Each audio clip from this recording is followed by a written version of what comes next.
Hello again, everyone. Welcome back to another episode of Final Fantasy Brave Exvius. My name is Mars, and today we're going to be doing the complete guide for Xuan Wu and Qing Long. And for the sake of my sanity, I'm just going to refer to them as WuLong or some variation of that because my brain goes out the window when I try to say Chinese names in the middle of English sentences. Okay, so I'll do my best. Diving right into this guide, we do want to set out a few pointers for you to know before going any further. There are some important things to know about WuLong that is different from any other damage dealer that are physical damage dealers, I guess. They're different from mages, they're different from physical damage dealers, but they also have some similarities. So some of the similarities for spirit scaling damage dealers like WuLong is that they use physical killers, and that means you can stack them from multiple sources. This is a huge advantage for their damage. It means that they can use, both killers in Diabolos, the Man-Eater and Man-Eater Plus, or the Demon Killer and Demon Killer Plus. They get to take advantage of both of them, which is a huge deal, just like they would if they were physical damage dealers. They also take advantage of whatever element they have equipped on their weapons or imbued on them. And as part of their kit, they have elemental imbues, but it is important to keep in mind what weapons you're equipping, just in case you're equipping an unintended element. So any element that you do have equipped in their weapon slot does count for their damage, so just beware. Maybe you want them to do elemental damage with your equipped weapon, or maybe you don't. Just keep it in mind. Another thing that's unique to spirit scaling damage dealers that they share in common with physical damage dealers is that dual wielding means that their attacks hit twice. So dual wielding works exactly as it does for WuLong as it does for the other physical damage dealers. So keep that in mind. And then the other unique thing about them is that they share in common with physical damage dealers is that they bypass magic resistance.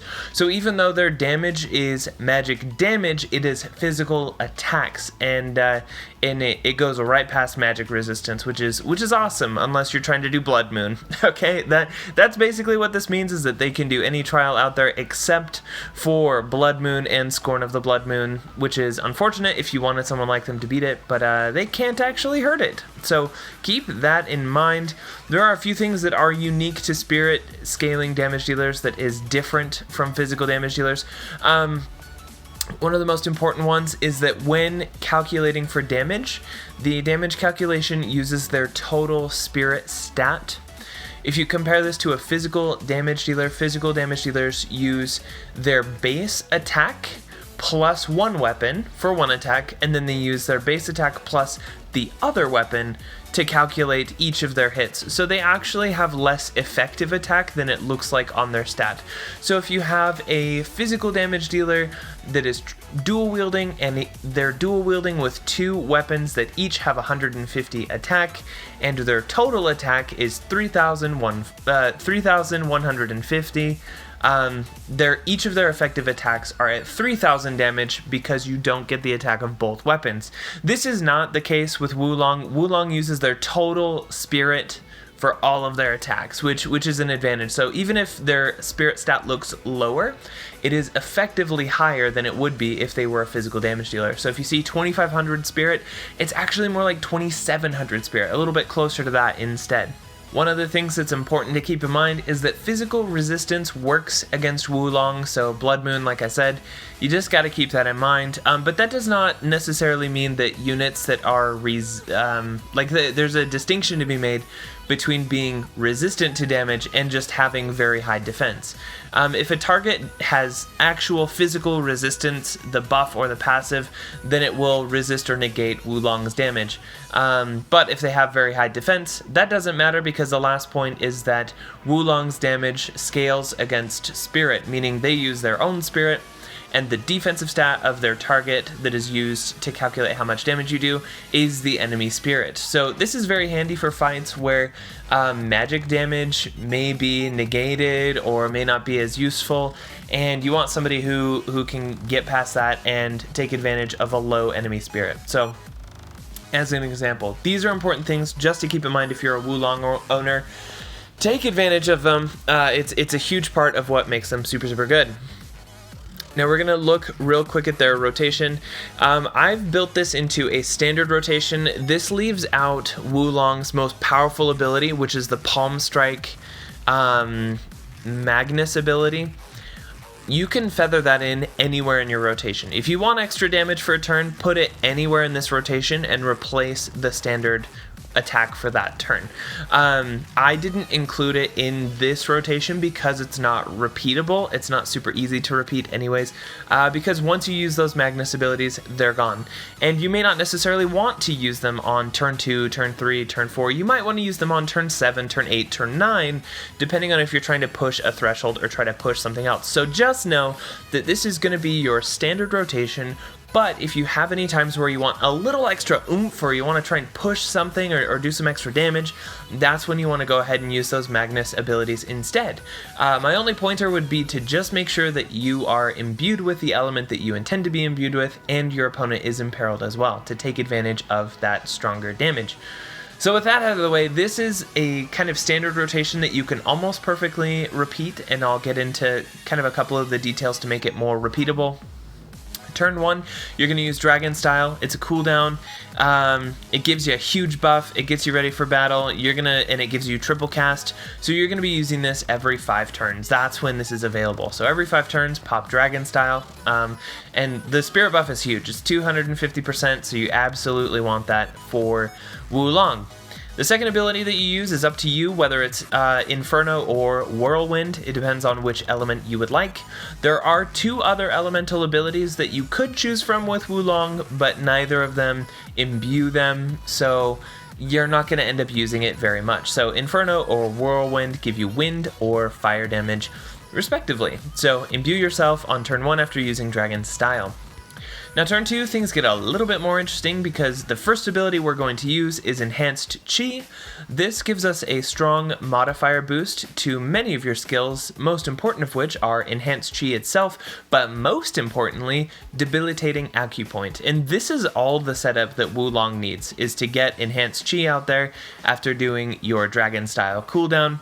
Enhanced Chi followed by Debilitating Acupoint. Debilitating Acupoint is your strongest kind of on-demand chaining ability, and it also imperils fire and wind by 100%. So you're going to be using that to make sure that you have your imperils up. You're going to be using it as a main portion of your damage when you're not using your Magnus ability. So you use Chi to enhance its damage, and it brings it up by a lot. You always want to make sure that you have Enhanced Chi up before using Debilitating Acupoint. An Enhanced Chi lasts for 3 turns, so you don't necessarily have to do it all the time. You can do it every 3 turns, no big deal. Pop those Debilitating Acupoints, and then Fatal Acupoint is an even stronger cooldown ability that does more damage than Debilitating Acupoint, and it is available, I believe, from turn 2 onwards every other turn, so use it every other turn. Whenever it's available, pop Fatal Acupoint at the end of your triple cast.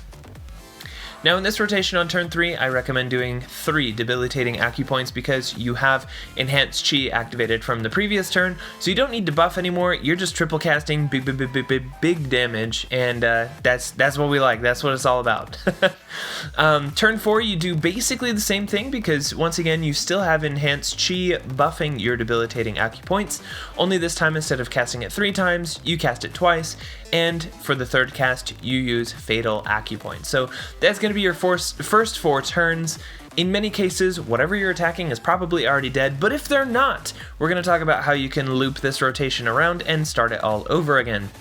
On turn 5, this is a little bit of an odd one, but you do want to activate Channeling the Dumai as your first cast, and what this does is it re-enables triple cast for your, I think it's for 1 turn, so it's not very long, but it enables for your next turn, and your next turn is more important than your turn 5, so this is a lower damage turn, but it creates a smoother turn 6, which is where the rotation loops on itself. So activate Channeling the Dumai, give yourself that triple cast, and then your second cast should be Enhanced Chi because it's been 4 turns since you last activated it, and this will buff your Debilitating Acupoint, which is the third ability that you will use in that rotation. Now, when you loop this back around, okay, if we look back at turn 1, you can loop this almost perfectly, like I said. you're going to want to use Dragon Style, you're going to want to use Inferno or Whirlwind as your imbuing abilities, but then you actually have a third cast for that turn because you did channeling the Dumai, and on that third cast, you can use Fatal Acupoint if you have it available, or Debilitating Acupoint if you don't. And then so that's how you loop it. It's just you add a third cast, and on that third cast you do Debilitating Acupoint if you want the Imperil and the extra damage, or Enhanced Chi if Enhanced Chi has worn off. Another way that you can optimize this rotation is you can only use Enhanced Chi when you need to refresh it. If you were to loop this exactly as it's written on the page, you would be using Enhanced Chi before you needed to on turn 7, so your second time looping through this. You could push that out to turn 3, and it could be your first cast of your new turn 3, right? So it would be turn 8. Your turn 7, the previous turn, could be 2 Debilitating Acupoints followed by a Fatal Acupoint if you have it, or just a third Debilitating Acupoint. So that's something to keep in mind about trying to loop this rotation, is that you want to keep in mind where your Acupoint is going, and you're going to have a third ability to use on your new turn 1. So your turn 6, your turn 11, your turn 16, you're going to have a third ability that you can use on that turn. It can be Fatal Acupoint, it can be Enhanced Chi, it can be a Debilitating Acupoint, whatever kind of continues the rotation for you. So hopefully that explanation makes sense. If it doesn't, please ask questions in the comments. The next thing that we're gonna jump into is builds for them. And honestly, this is one of WuLong's greatest strengths. The first thing we're going to look at is their kind of more budget build. This build is strictly based on TMRs only, as well as other like event equipment or things like that. I don't think this actually has that, but it is all TMRs. There is one event item in this build, the Faith Sworn Ring. I put that rather than putting 2 Luna Freya's necklace. But to give you an overview of what you need for this unit is that you want spirit. That's all you want. You want as much spirit as you can put in them. As far as weapons go, you always want to have a fist weapon equipped, and that's because they have a large passive that gives them extra spirit for having a fist equipped. So you're pretty much always going to be having at least 1 Jade Bracers equipped. In the other hand, in this particular build, they have another Jade Bracers, but that's because it's the highest flat attack of any other weapon that they can equip that is not an STMR. So if you happen to have an STMR staff, you can equip that in the other hand, and that works great. Anything with higher flat spirit is what you want. Just keep in mind that you don't equip an unwanted element, because like I think it was Lena's staff, if I remember correctly. I think Lena's staff is light element, and most of the time you don't think about it because you don't use it as like a physical weapon. So just check them. As far as the rest of the stuff goes, you do want as much flat spirit as possible in your head, chest, and accessories pieces, and that's why these particular equipments have been selected, because with some decent item world rolls on the items, or on the weapons, you are able to cap your spirit pretty easily and leave yourself open to a couple of free slots. And on these particular builds, I rolled 20% spirit, or like 22. The extra 2 doesn't count. You could roll higher spirit. I'm not going to kill myself trying to roll super high spirit, but with this particular build, if you are able to get 40% spirit between both weapons, so 20% spirit on each, you free up 2 slots for killer materials, which is ridiculous, okay?